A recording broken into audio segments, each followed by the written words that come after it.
President Rodrigo Duterte today led the inauguration of the Crisis Monitoring and Management Center of the Metro Manila Development Authority. The center is designed to enable MMDA to better respond to emergency situations. Julius Isamburon filed this report. Julius?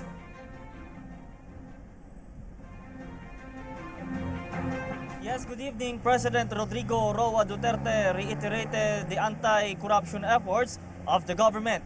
In his speech during the inauguration of the Metro Manila Crisis Monitoring and Management Center at the MMDA office in Makati City, the president said he is just doing his promise during the election campaign. The chief executive added that he will not let corrupt people rule his administration. In line with this, President Duterte insists that Bureau of Customs officials are banned from opening passenger baggages. Here is President Rodrigo Duterte. Kami, baski ilang dali naming bagahe, lusot-lusot. Pagdating ng OFW, 2, 3, 4, kalkalin pa nila. I have prohibited that. There's no more opening of the bag, no more touching of the bag. Wala nang, wag hawakan ang mga bag ng mga pasero. Pag hinawakan mo, tapos may nakita kang bala, para sa akin, ikaw yun. Walang gagawang Pilipino, no stupid Filipino would dare to travel abroad when he knows that here he's being checked for any explosives. Then when you go in to the terminals, you have another check because they have the customs there. Kaya yan ang pinagbabawal ko lahat, and a host of many other things. In the past, NEDA used to process papers at the rate of 1 year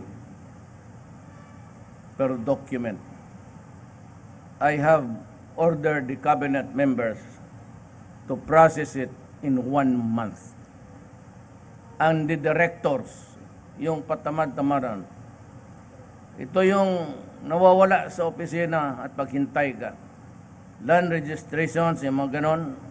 Regional director, you cannot simply get hold of them. They do not report to the office or half of the time they are out.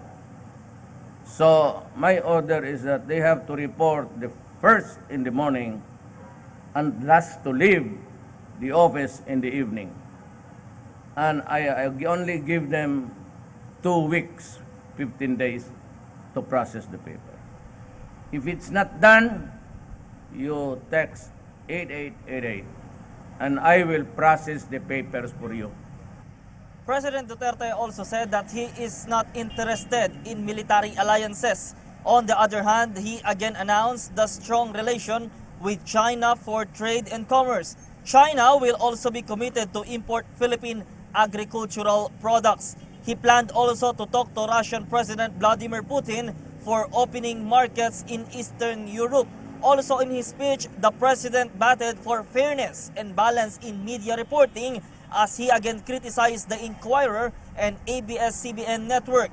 Meanwhile, the president defended House Speaker Pantaleon Alvarez on the issue of extramarital affairs. President Rodrigo Duterte cited the Muslim blood of the speaker. He then announced that he is still scouting for a talent to head the Department of Interior and Local Government or DILG. On the campaign against illegal drugs, President Duterte once again emphasized that barangay and local government units have an important role to play in this program. Again, here's our dear President, Rodrigo Roa Duterte. And to date, I have lost 32 soldiers and about 29 policemen since we started the operation. In Mindanao, it is fueling the ISIS. What is fueling the ISIS in the Arab countries are the oil. In Mindanao, they're using shabu.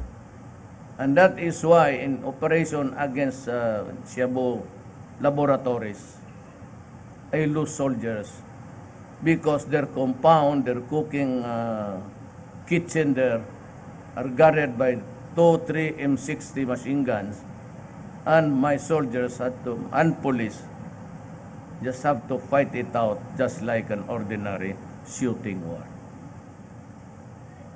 So, hindi matatapos yun. And I will hit hard.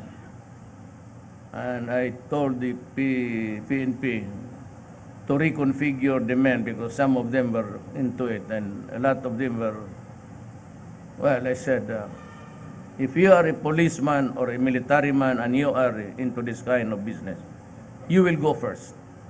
I will prioritize your death. Yung mga police, lay off, stay off. If you want this country to experience wala ng patayan, or at least minus the dead drug Meanwhile, he lords. recognized the Metro Manila Crisis Monitoring and Management Center, or MMC, as mandated to do tasks to immediately address emergency and crisis situations around the metropolis, like mass vehicular accidents, foreign explosions, floods, or even transport strike. MMDA is led by Chairman Thomas Orbos. Orbos, on the other hand, presented to the President the resolution of the Metro Manila Mayor supporting government's anti-illegal drugs and corruption drive, and even the proposed shift of the government to federal form, as well as efforts to address the heavy traffic problem in major thoroughfares. This is just an update on the President's schedule. Live for PTV News, Julius Disamburon.